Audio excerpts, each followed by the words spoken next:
topic's going to be, starting this week, will be on Israel. Okay.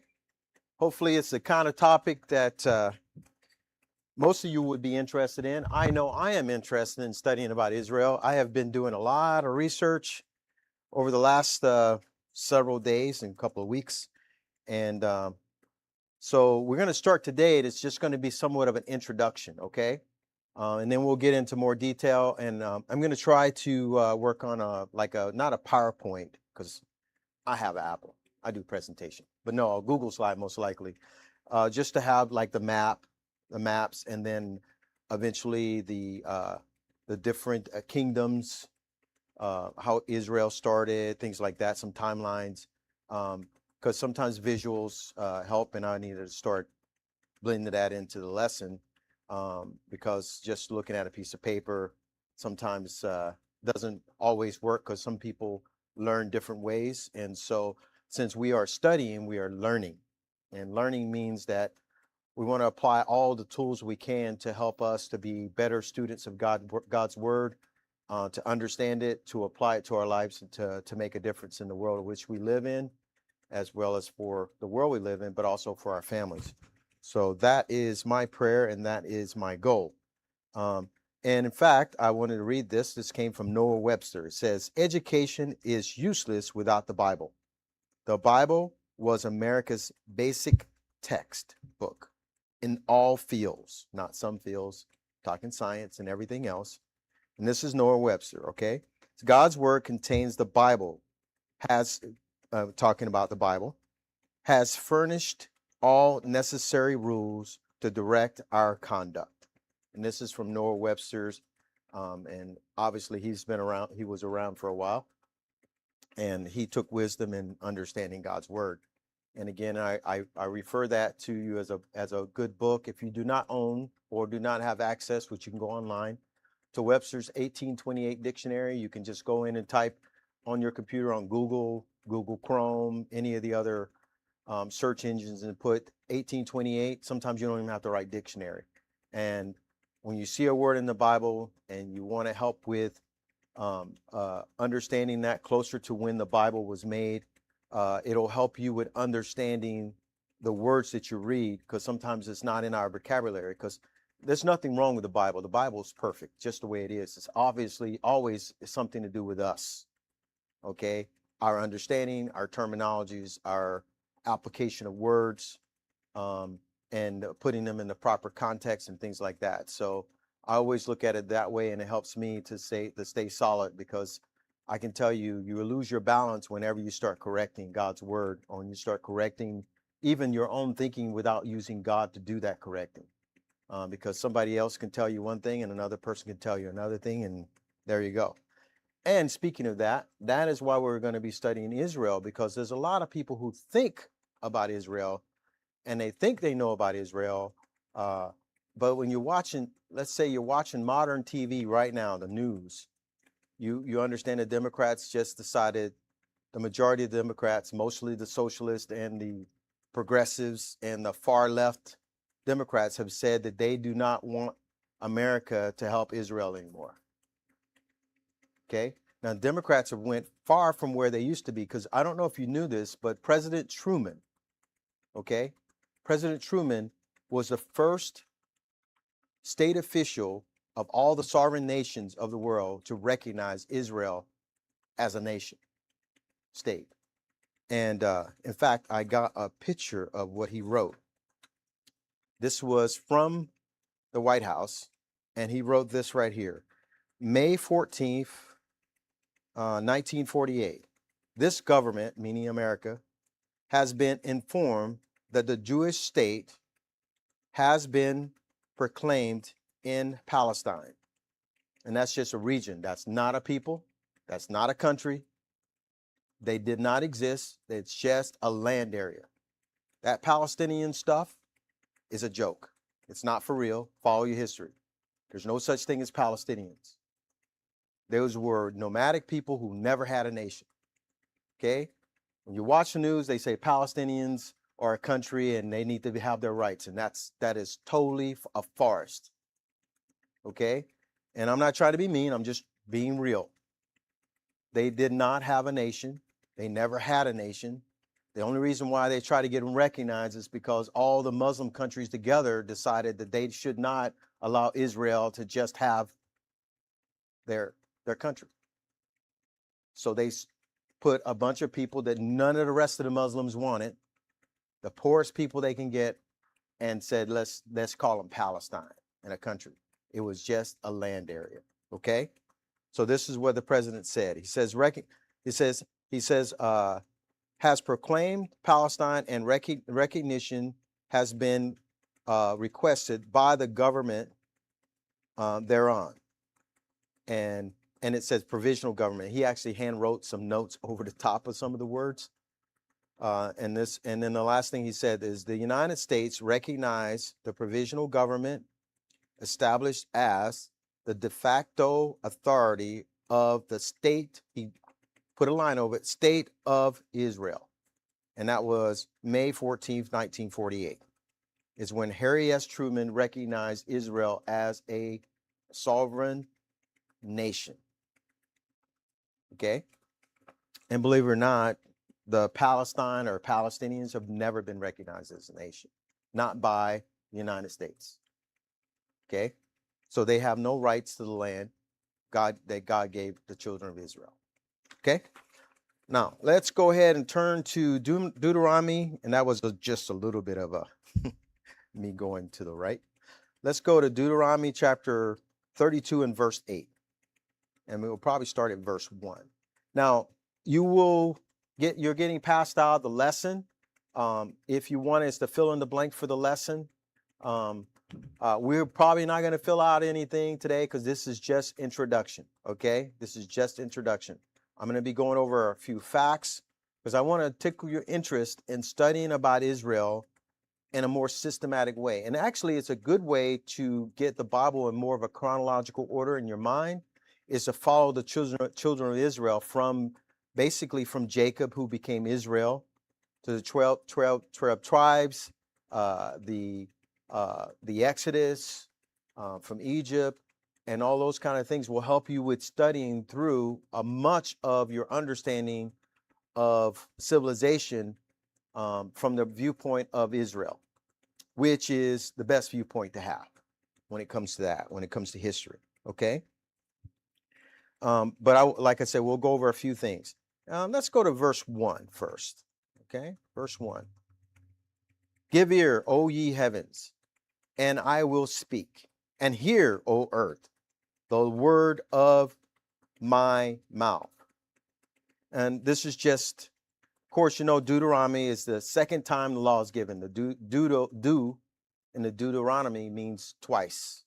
Basically, God had to repeat himself to the children of Israel. The same similar things that were repeated, told them from the beginning as a nation that Moses told them. They had to be told again, and that's what Deuteronomy means. Do it again. Tell them again. Okay. That's a study all by itself. Just the word alone, just the title. Okay. It says, my doctrine shall drop as the rain. My speech shall distill as the dew, as the small rain upon the tender herb, and as the showers upon the grass. Because I have published the name of the Lord, ascribe ye greatness unto our God. He is the rock. His work is perfect. For all his ways are judgment, a God of truth and without iniquity. Just, right is he. Just and right is he. Now that's important to understand. This is giving us the understanding everything God does is right. He is our rock. That means he's our pillar of understanding. He's the foundation of all truth, foundation of who we are, foundation of everything. His work is perfect. That means everything God does is perfect. It's not about questioning God. It's about questioning you. It's about questioning me. It's about questioning my thoughts. And I honestly think if we would go with the perspective of God is perfect and we are not, it'll take a lot of doubt out of our minds. It'll take us from doing things that we try to question how God is. And I'm not saying there's nothing wrong with asking questions, but I'm talking about to the point where you are not being subject to God and you're subjecting to yourself. I don't know about you. I'd rather follow something that's perfect, like a map that's actually right. Because, sometimes when I'm doing my traveling, we travel with Apple Maps and we travel with Google Maps. And sometimes Apple Map takes me to places that it says this, take the right, take the left, take the left. And I go to this, supposedly going to a restaurant, and I'm in some suburban area where there's no such thing as a restaurant. Okay? Because it's not perfect. But God is perfect. He's never going to steer you wrong. Not about him, not about his way, and not about the way he wants you to live. That's important because oftentimes we question God and we don't go back to the point where God says, his word says, he is perfect. All his ways are right. It says, for all his ways are judgment, and God, a God of truth and without iniquity. Just and right is he. Right is he. Verse 8 is what we're going to read here. It says, when the Most High divided the nations, their inheritance, when he separated the sons of Adam, that means all mankind, he set the bounds, divisions, separations. Basically, every nation had its spot. Of course, most nations, like Russia, doesn't like to stay within their bounds, right? So that's why they're in Ukraine. They want the bounds. They want to go past the bounds. So he set the bounds for the people according to the number of the children of Israel. So he set the bounds. And remember, Israel was divided into how many tribes? 12, right? So he said the number of the children of Israel. So God set them. And in verse 32, chapter 32 and verse 9, it says, for the Lord's portion is his people. Jacob is the lot of his inheritance. And this is saying Jacob is the lot of his inheritance, meaning Jacob, the children of Jacob, are his inheritance. Okay? Thereby if you think about it, that's how we got Jesus, right? Through Jacob, who later became what? What was his name after when God called him? God changed his name. What was his name changed to? Israel. Because Israel is not only a person, but it's also a people. And it's also a land. All right. So, with that introduction of a verse, studying Israel is learning to understand a person. That means God, but also ourselves. When you study Israel, you're studying yourself. When you're studying Israel, you're studying a people. When you're studying Israel, you're studying how God deals with people, including you. So the person, a people, and then, of course, again, yourself. So a standard question in the foundation of any studying that you want to do is the who, what, when, why, and how, right? I know when I'm trying to fix things, I started off in the Navy as an electrician, an aviation support equipment electrician, okay? And so one of the things they taught me was how to troubleshoot, especially when you're on the flight deck of an aircraft carrier. You got to fix something right away. Planes are landing, planes are taking off, planes are taxiing, planes are starting up. And we used to say you have to keep your head on a swivel, because literally, if you're not looking all the way around you all the time, you're pretty much going to get yourself killed. So you learn how to troubleshoot, and you troubleshoot fast. And so you learn how to say, who am I? I'm on the flight deck, the crazy guy. They only pay me $110 a month to go up on the flight deck. That's all I got. They call it skins. And then how? How am I going to get up there? I know how to get up there. Whenever flight ops is going on, that's when I had to be up there. And flight ops was all the time. And then where the flight deck, I had to go wherever my stuff was, my equipment was. And then when it broke, I had to say the same thing. It says, what is wrong with this thing? First I say, how does it normally work?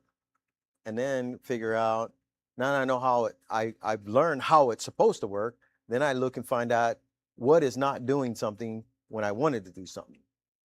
So in the world of electrician, there's two standard terms, okay? When something happened that shouldn't happen, you got a short circuit. When nothing happens, when something should happen, you got an open, meaning a wire's broke, okay? You might want to remember that, because when the lights don't come on and it's both of them, maybe you blew a fuse or a circuit breaker. That's just simple electrical work. But this is the same thing in our study, is who are the people? How did they get to be the people? Where are those people? What's their place? Why did God choose them versus all the other nations? Why did God choose the children of Israel? Jacob, Joseph, the 12 tribes. Why did he choose them? So we're going to be studying these things. So I'm hoping now I got your interest in the topic to which we will be studying. Now I'll try to do some pictures up on the wall, like some maps, because I think a lot of people don't understand where Israel is. Okay? And so we're going to do that. But I'm going to go over a few terms and things that I think will help us get some basics before we get too deep in the study. First of all, the world is divided up into continents, right? Now, depending on where you went to school, there was 5 continents, there were 7 continents, there was 11 continents, and we got a teacher in the back says there's only 6. And then they have subcontinents to go along with that, okay, which could include up to 11.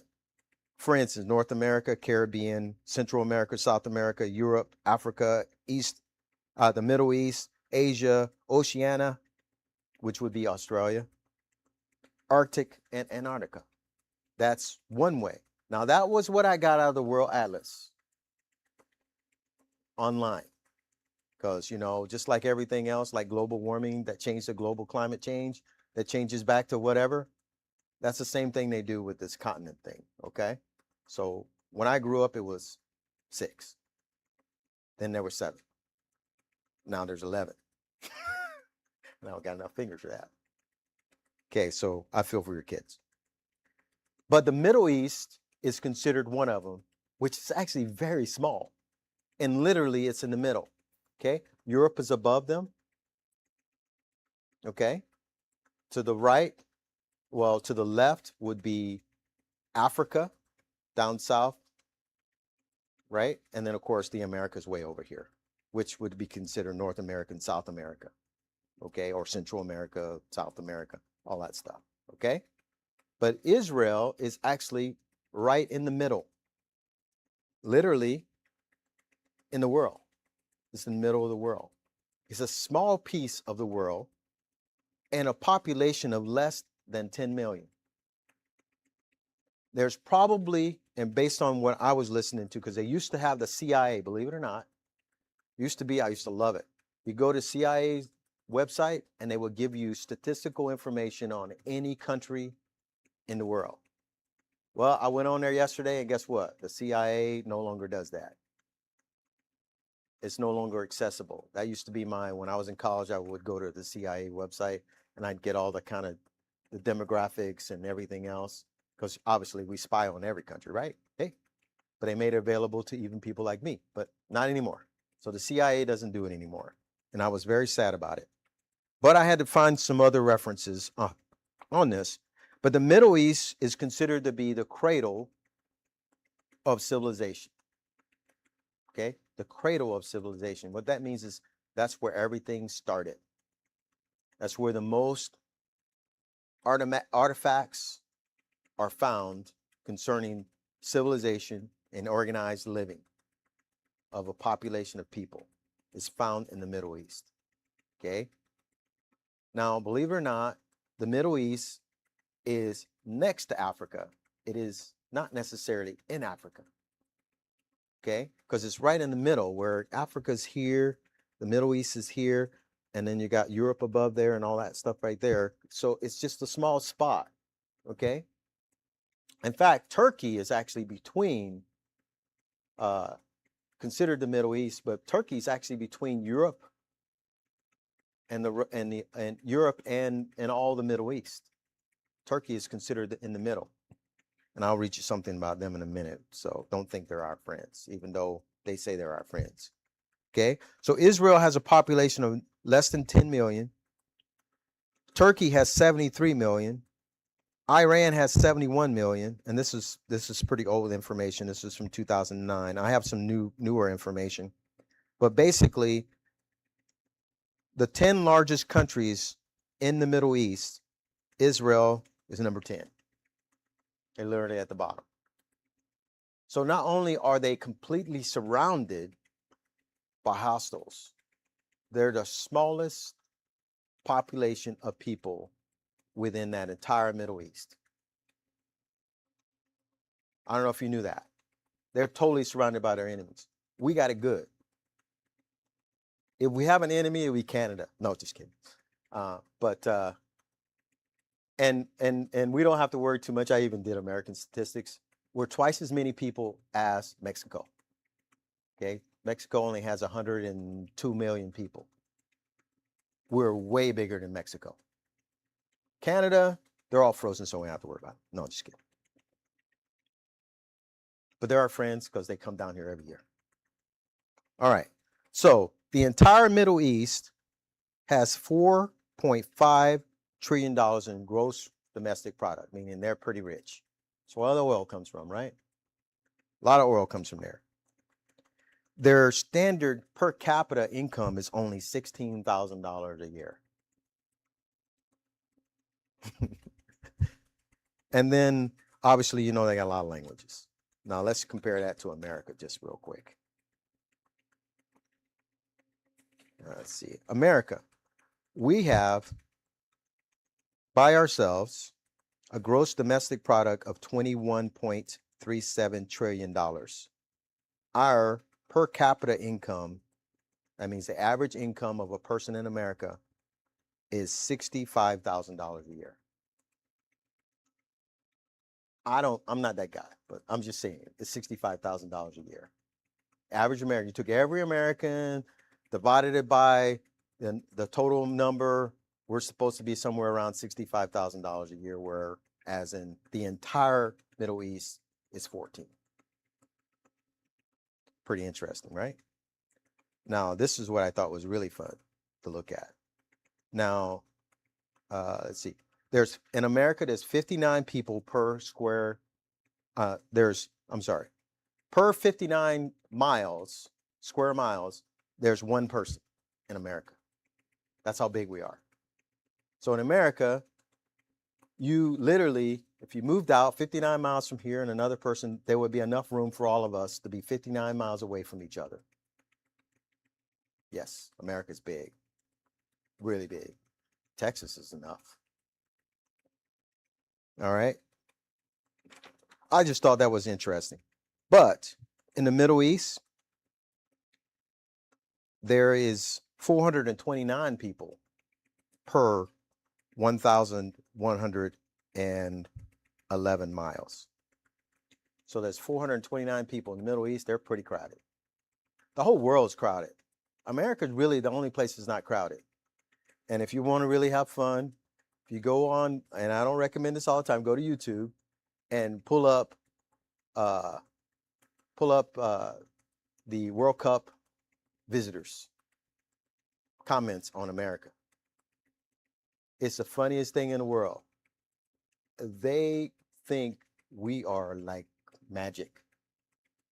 After watching their liberal TV shows and news media, and they finally made it to America, there are people that were crying to go back to their countries. They didn't want to go back.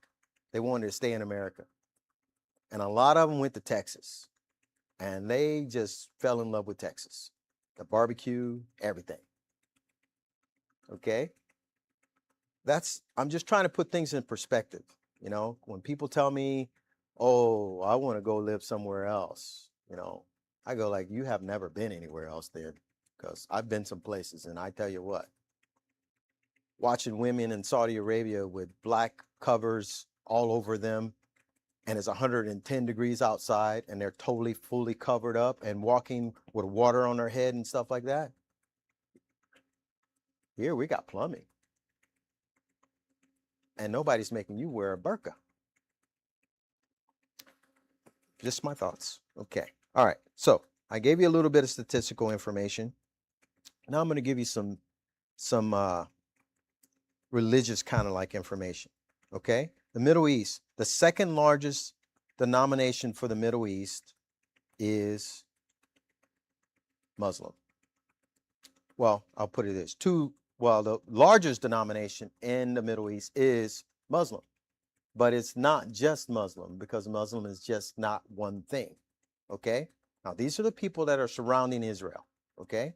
So let me explain that to you a little bit more. There are two kinds of Muslims, major type of Muslims. There are Sunni Muslims and Shia Muslims. Okay. Now, most people don't know that. And when you're watching TV, they'll just say Muslims. Okay. And I'm going to try to go over a couple of words with Muslims / Islamic versus Israel, Israelites, Judaism, because all those words do not all mean the same. Okay. So we're going to talk about those words because it's important as we study, we understand both the content and the context of the study of the children of Israel, and even including who's around them, because they are affected by who they're around. Okay. So, for instance, the Shia would be considered Iran, Iraq, and places like that. Lebanon, Yemen, Bahrain. Okay, they're considered to be Shia. Now, what does that make you think? Those are the people most people will say that's where all the terrorists are. Did you know that? Think about it. Now, they all believe pretty much the same. They just got a little bit of a difference, but that little bit of a difference makes a difference in why Israel has a problem with them. Okay? Okay, so remember, there's Sunni and Shia. All right. Now, we already know, we're already thinking bad. Iran is Shia. Ooh, bad news. True. Bin Laden was Shia. Okay. Anybody remember 9/11? I do. I know exactly where I was during 9/11. I know exactly what I was doing. And I was mad and couldn't do a thing about it. All right. So let's look at this. Islam is the name of the religion. Number one. Islam is the name of the religion. Okay. While Muslim is a person who follows that religion. Okay. Now that's important to remember because it makes a difference. Because Islam is the religion which basically started by Muhammad, right? And then Muslim is the name of the person that is following Islam as a religion. Now, let's go ahead and divide this up again. Shia believes the leadership should stay which is Shia Muslims believe the leadership should stay within the Prophet's family, meaning they believe that, after Muhammad died, because he was supposed to be their leader, then his family members would follow the lineage of controlling the religion itself and be the leaders. So the countries that are Shia kind of go like that. Then the Sunni, which is 85% Sunni, which is 85% of the Muslim religion system or Islam. That's 85%. And they believe the leadership is community involved, meaning they vote. And that's usually when they have someone in charge that's gonna be a community leader. They kind of vote the person into place based on their hierarchy. So that means it changes. All right. And they believe the leadership was chosen by the consultation of the community and that supported by the prophets or whoever their prophets were. Okay. So that's how they do that one. So that's why they fight each other all the time. That's why literally the Sunni and the Shia fight. But they all still believe the Quran. And they're all Islamic. And they still follow Muhammad. And they all believe that anybody who believes in any God other than a single God, because they don't believe in God the Father, Son, and the Holy Spirit. They believe that there's just God, is an infidel and should either convert or die. All right? Don't believe that junk on TV. All right? It's convert or die. And if you don't believe that, and I don't recommend it, but you can find that in the Quran. Okay? They even believe in raising the military and paying them. So when we went before 9/11, I was stationed in Saudi Arabia at Prince Sultan Air Force Base. Okay, and we get intel briefs and everything else. All right. Now, number one, you understand in Saudi Arabia they still cut off heads, beheadings. They still have beheadings on Thursdays. They still have beheadings. That's a career field. And when I was there, this was in early 2000, they were short on beheaders, and they were actually actively recruiting people to cut off heads. Okay, you talk bad about somebody, they cut off an ear, your tongue. You did something real bad, they cut off your head, and they're still doing that. But they're all good people. They're all nice. They're very humane, because that's what we believe, right? If you watch the news, everything's good. They're nice people. They don't, and I'm not saying everybody there is bad. What I'm saying is that religious system is built on literally conquering and killing. Conquering and killing. Not freedom of choice, not freedom of religion, not freedom of worship. It is worship Muhammad or die. Allah, I'm sorry, I said it backwards because they call it Allah because that's how they consider God. But Muhammad is pretty much might as well to be one. Okay? I'm putting things in perspective because Israel is completely surrounded around by these people. And the Democrats said, let's take away their money. We're not going to help them. And we'll talk about what happens when we decide we're not going to help them. We'll get to that eventually. All right. So we see the Muslims. We know Islam is a religion. Muslim is a person that follows that religion. We see that Shia is a Muslim and Sunni is a Muslim or Islam. And they are two different belief systems in a sense on leadership, but nothing else really. That means one says they got a leader that tells them what to do, and the other one says we just follow Allah and the things that Muhammad said, and they're more friendlier with us, meaning they personally interpret things. Whereas the other one says, like the Ayatollah, kill the Jews, kill Americans because they believe in a triune God. And I'm not trying to be mean. I'm just trying to be real because the world we live in, they always try to kind of smooth it over like it's nothing happening, there's nothing wrong. But we as a church and as individuals, Bible study and Bible believers should know our enemies. We should know the difference between right and wrong, evil and good. And we don't know that by watching the television show because the news people try to make everything look like it's okay. They smooth it over, sort of like getting the NIV versus the King James. They kind of make it smooth to make it palatable. Muslims aren't bad. Their religion doesn't believe anything. They're good people. They're going to help us. They can be our friends. We cannot trust them. And honestly, they can't because it's required. They don't need our trust. They don't give trust. Look at Iran as an example. Signed this provisional agreement with us and was breaking it 5 minutes later, shooting at everybody and killing people. Unfortunately, I would say more, but I ain't going to say. I'll move on from that. All right. So this is a little bit of an introduction still. Sorry about that. So just going back a little, let's go with Israel real quick. I mean, the Jew, because I think that's another one we need to make sure. Israel is unique, being it the only country in the world with a majority Jewish population. Jewish. That means they were Jews and ish, like America, Americans. That simple, right?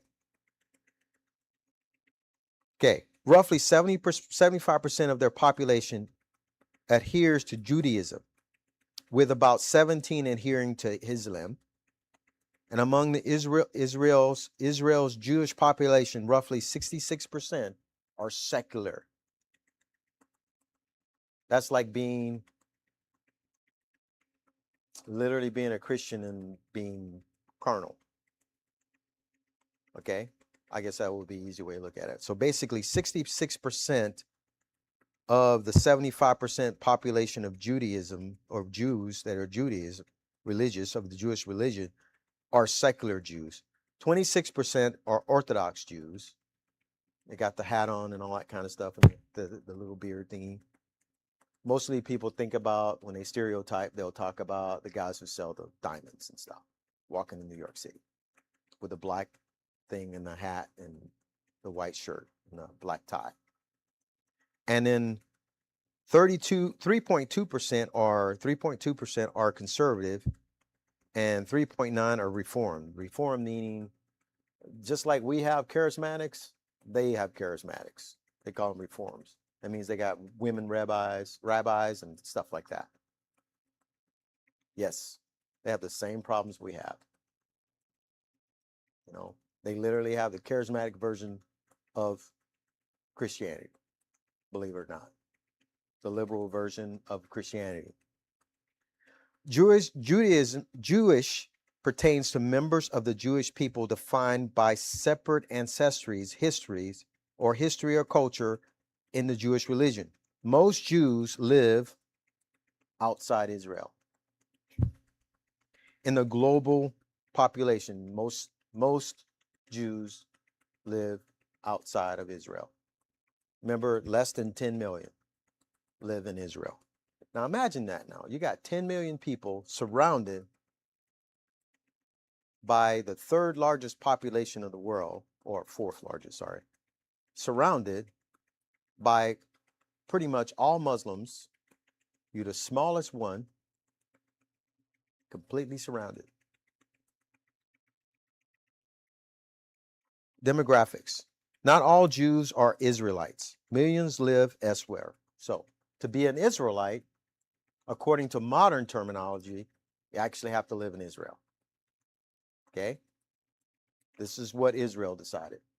So there are Jews who live all over the world, but Israelites live in Israel.